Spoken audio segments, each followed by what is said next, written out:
방학이 눈앞입니다. 여러분은 새해를 맞으면서 어떻게 방학을 보낼 계획입니까? 또 거창하게 세웠다가 흐지부지하면서 또 이렇게 시간을 다시 방학으로 돌아가면 좋겠다 후회하게 되진 않을까요? 그래서 오늘은 특별히 방학 계획 세우는 법 특강을 준비했습니다. 방학에 목표를 세울 때 정말 중요한 건 구체적으로 정하는 겁니다. 책을 많이 읽겠다? 막연합니다. 대신에 책을 100권 읽겠다 이렇게 숫자를 집어넣으면 더욱 좋습니다. 두 번째는 목표를 정할 때는 이룰 수 있는 기한을 정해주는 것이 좋습니다. 1년간 책을 100권 읽겠다.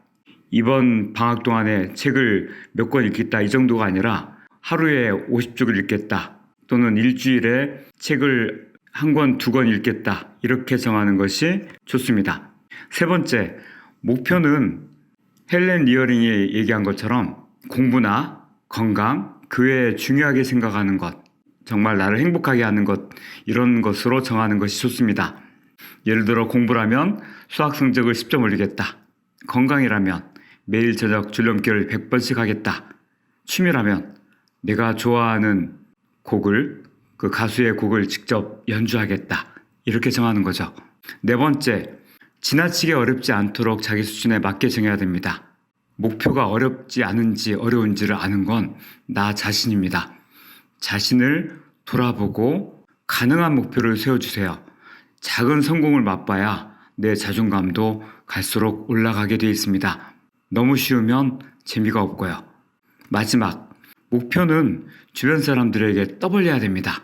그래서 목표를 벽에 써붙이거나 사진으로 찍어서 다른 사람이 보게 하거나 이런 과정이 있을 때 정말 열심히 하겠다 마음가짐도 새로워집니다. 방학 때 이런저런 목표도 많지만 딱 하나만 만들어 볼까요? 방학 현수막입니다. 먼저 사절 색지와 유성 매직을 준비합니다. 가로로 준비한 사절 색지의 절반을 가로로 자릅니다. 그리고 이 자른 사절 색지를 뒷면에 테이프나 아니면 풀로 겹쳐 붙입니다.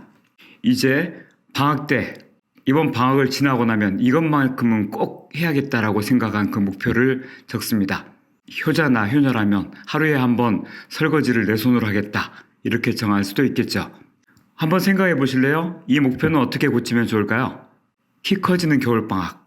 키는 내 마음대로 커지는 게 아니기 때문에 이건 적절하지 않습니다. 책을 많이 읽는 겨울방학 어때요? 책을 많이 읽었는지 적게 읽었는지 지나고 난 다음에 측정할 수 있어야 제대로 된 목표입니다.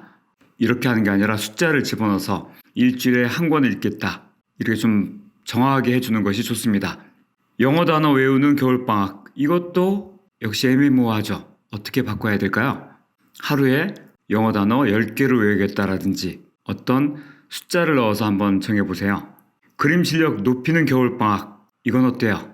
어떻게 해야 그림 실력이 높여졌는지 확인할 수 있을까요? 제가 생각할 때는 하루에 그림 한 장을 그린다거나 어떤 그림을 그리는 노력이 드러나야 됩니다. 우리 반 아이들이 정한 목표 한번 보실래요? 한결이의 몸무게 3kg 찌기, 틱톡 팔로우 200 달성하는 여름방학.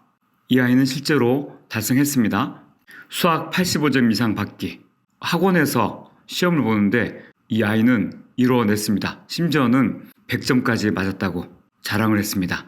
이 아이는 작가가 꾸민 아이입니다. 소설 12권 이상 보기.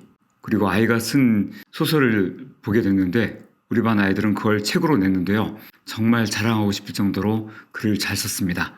일주일 6번 빡센 수학학원 성실히 다니는 여름방학. 여름에 아이가 쓴 건데 조금 공부하는 게 힘들지 않냐고. 근데 이 아이 놀랍게도 다 저를 위한 일인데요 라고 대답하더라고요. 개학하는 날 여러분이 세운 이 한 줄 목표, 이 방학 현수막은 반드시 이루어지기를 응원합니다. 방학 현수막을 만들고 난 후에는 응원의 현수막을 일일이 촬영할 겁니다. 떠벌리기 위해서요. 나중에 꼭 이 목표를 이루고 기분 좋게 자신의 자존감도 높아지며 또 자랑할 수 있는 시간이 오기를 응원합니다. 이번 방학 즐겁게 보내세요.